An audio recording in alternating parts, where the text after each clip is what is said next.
Alien अर्थ season 1 episode 6। Wendy lab में खड़ी teenage जीनोमॉर्फ के साथ बात करने की कोशिश कर रही थी।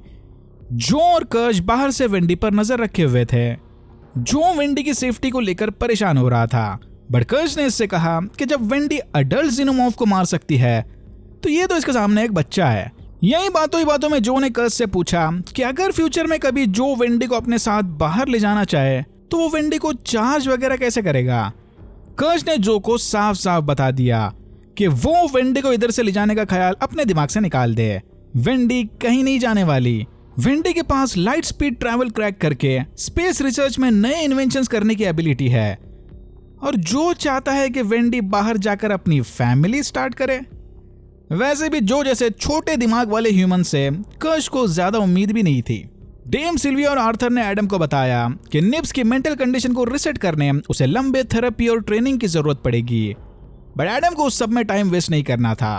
अगले बस कुछ ही दिनों में प्रोडिजी अपने हाइब्रिड्स मॉडल को लॉन्च करने वाले थे, और एडम चाहता है कि निब्स भी उनके बीच हंसी खुशी स्माइल करती हुई दिखनी चाहिए। एडम ने दोनों को ऑर्डर दिया कि वो अभी का अभी निब्स के मेमोरीज को क्रैश के पहले दिन वाले टाइम तक रिसेट कर दें, क्योंकि उस आई ऑक्टोपस वाले इंसिडेंट के बाद से ही निब्स चेंज हो गई थी। आर्थर और डेम ने इसे समझाने की बहुत कोशिश की कि हाइब्रिड बनने से पहले भी निब्स काफी ट्रॉमा झेल चुकी है, तो ऐसे अचानक उसके मेमोरीज डिलीट करना शायद लॉन्ग टर्म में बुरा साबित हो सकता है। बट एडम के पास इस सब के लिए टाइम नहीं था। आर्थर ने इस बात से साफ मना कर दिया कि वो निब्स के मेमोरीज डिलीट नहीं करने वाला, बट डेम जानती थी कि इनके पास ना बोलने का ऑप्शन नहीं है, तो डेम ने एडम का ऑर्डर एक्सेप्ट कर लिया। बट अनफॉर्चुनेटली एडम के डायरेक्ट ऑर्डर को रिजेक्ट करने की वजह से उसने आर्थर को जगह पर फायर कर दिया। आर्थर को अब फटाफट अपना सामान जमा करके इस आइलैंड से बाहर जाना होगा, वरना सिक्योरिटी गार्ड्स उसे घुसपैठिया डिक्लेयर करके सीधा गोली मार देंगे। आर्थर ये सुनकर दंग रह गया। दूसरी तरफ वेंडी अपना एक्सपेरिमेंट करके लैब से बाहर चली आई। अपेरेंटली वेंडी धीरे धीरे अब जीनोमॉर्फ की लैंग्वेज प्रोनाउंस करना सीख गई थी। शायद बस कुछ ही दिनों में ये उनकी लैंग्वेज समझने भी लग जाए। बट जो को लगता है कि प्रोडिजी ने इन एंशिएंट प्रेडेटरी एलियंस को आइलैंड पर लाकर बहुत बड़ी गलती कर दी। बट वेंडी जो के इस नजरिए के सख्त खिलाफ थी। उसे लगता है कि ये खूंखार एलियंस भी सेकंड चांस डिजर्व करते हैं। यही जो ने वेंडी को बताया कि वो जल्द ही वेंडी को आइलैंड से बाहर भगा ले जाएगा। जो ने ऑलमोस्ट सारी प्लानिंग कर ली है, बट सरप्राइजिंगली वेंडी को आइलैंड से बाहर जाने में फिलहाल तो कोई इंटरेस्ट नहीं था। उसे अब एलियन एक्सपेरिमेंट्स में मजा आने लगा है। दूसरी तरफ बॉय कैविलियर यूटानी से मीटिंग करने चला गया। द फाइव ने इन दोनों के बीच सुलह करवाने एक मैकेफी नामी मीडिएटर भेजा था।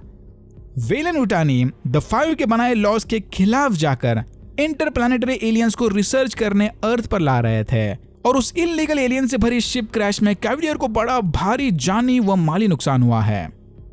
यूटानी भी जानती थी कि फिलहाल इस नेगोशिएशन में कैविलियर का पलड़ा भारी है, तो वो चुपचाप अपने गुस्से पर कंट्रोल करके कैविलियर की बातें सुन रही थी। मोरो और कर्श भी अपने अपने बॉसेस के साइड में खड़े इस तू मैं को होता देख रहे थे। फाइनली ये डिसाइड हुआ कि साइम सिटी में हुए नुकसान की भरपाई करने यूटानी प्रोडिजी को $20 बिलियन पे करेंगे, और 6 हफ्तों का क्वारंटीन पीरियड पूरा होते ही कैविलियर यूटानी को उनके एलियन स्पीसीज वापस कर देगा। यूटानी अच्छे से जानती थी कि इन 6 हफ्तों में कैविलियर अपनी पूरी रिसर्च कंप्लीट कर सकता है। मीटिंग खत्म होते ही मोरो ने यूटानी को बताया कि अगर उसका प्लान काम कर गया तो जल्द ही इनके हाथ में एटलीस्ट एक जीनोमॉर्फ तो लग जाएगा, यानी वो स्लाइटली वाला प्लान। बट फिर भी भलाई इसी में है कि ये लोग नेवरलैंड आइलैंड पर कियोस पैदा करके सारे एलियंस को चुरा लें। मोरो अगर चाहता तो मीटिंग में ही सबके सामने बोल सकता था कि वो शिप एक्चुअल में कैविलियर ने खुद साइम सिटी में क्रैश करवाई थी। मे भी शायद इसके पास कोई सबूत नहीं था, इसीलिए ये चुप बैठ गया, या फिर कर्श की तरह ही इसका भी कोई अलग प्लान है। मोरो ने मदर का सारा डेटा अपने अंदर ट्रांसफर कर लिया था, बट अब उसके अंदर क्रू मेंबर्स के रिकॉर्डिंग थे कि नहीं वो नहीं पता। एनीवेज, लिफ्ट से नीचे आते वक्त मोरो और कर्श एक दूसरे के टेक्नोलॉजी को लेकर आपस में ताने मार रहे थे। मौका मिलते ही ये दोनों एक दूसरे को चीर फाड़ देंगे।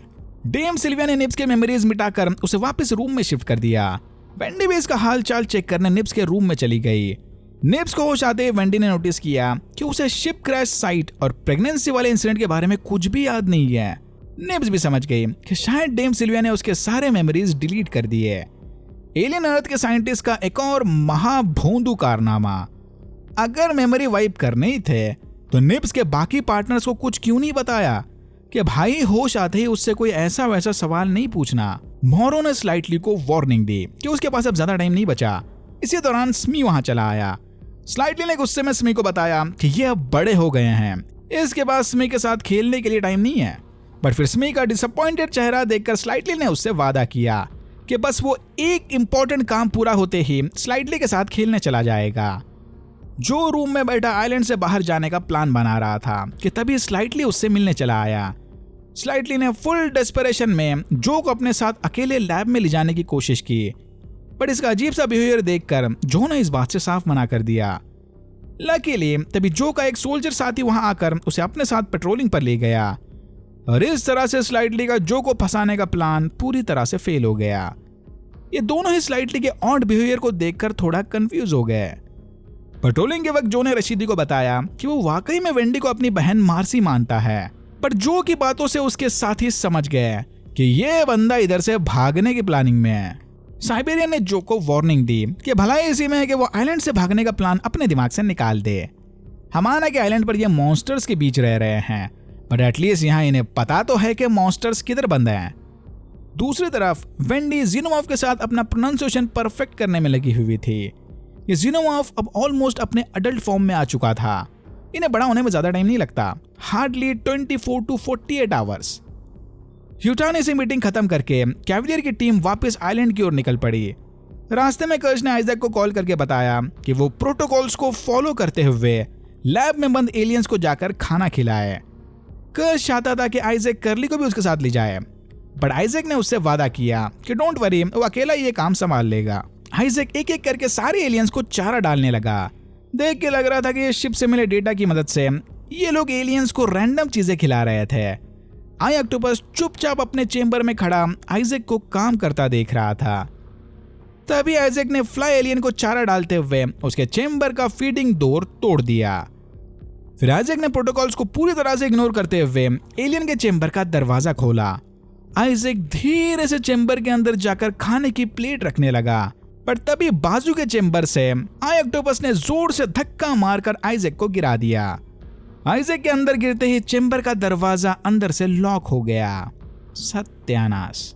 फिर छत्ते से निकली फ्लाई ने आइजैक पर एसिड स्पिट से हमला कर दिया। आइजैक का चेहरा पिघलने लगा और उसका सिस्टम वहीं क्रैश हो गया। फिर दो एलियन फ्लाइज के ऊपर बैठकर आइजैक के सिंथेटिक मटेरियल को खाने लग गए।